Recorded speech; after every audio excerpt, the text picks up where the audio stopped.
Donut, you got to understand culture and history in order for you to validate your question, or statement rather.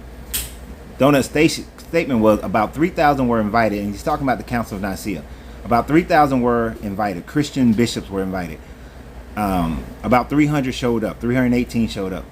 The divinity of Jesus was a topic. True. So people, when they say that they put the Bible together at that time frame, that's not what they did. Now, in all scripture of Israel, it's one God. Period. No. Okay, first let's clarify this. Yes, 3,000 were invited, but only 318 showed up.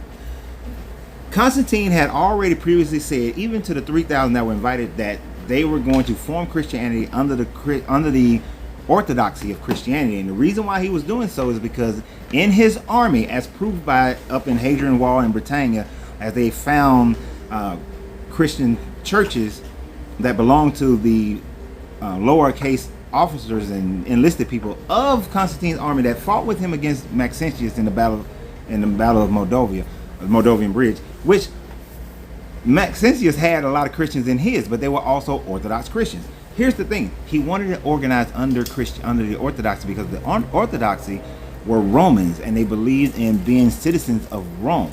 He said that they were going to form under that. Now, the majority of Christians of that day were not Orthodox Christians. The majority were Gnostics. There were more Gnostics than they were Orthodox Christians, and they did not believe in the Trinity. Arius and his crew out of Egypt were the only ones to show up to fight against this. Otherwise, it would have been a clean sweep.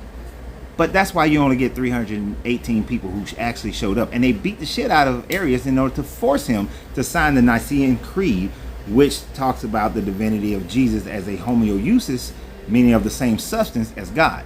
Now, you're also saying that for Israel there is only one God. Well, up until 325, that was not the case. But even in Judaism, and reading the Old Testament, there wasn't just one God. Look at the writings of Hezekiah. He talks about how now we will only worship Yahweh and no longer worship Baal.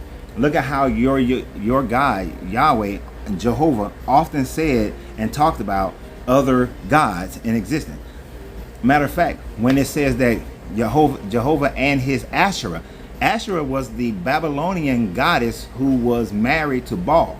Now, later you tried to retcon that to say that Asherah is a staff, but when you find the ancient Jewish temples, there's a big pillar and a small pillar. One for Yahweh, the other one for Asherah, his wife. So there hasn't always been one God. One God is a relatively new thing, and for Christianity, only since 325 has it been a new thing.